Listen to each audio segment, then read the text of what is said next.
Мерцедес е на прагот на нова моделска револуција, откако стана јасно дека мора да се менува стратегијата. Марката најави цунами од нови премиери.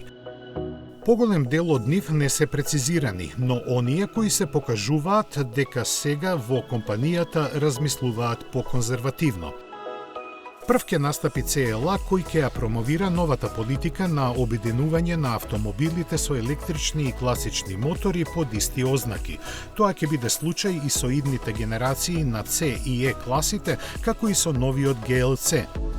Друга значајна одлука е враќањето на V8 моторите во AMG изведбите и за некои пазари во понуда ќе останат и V12 агрегатите.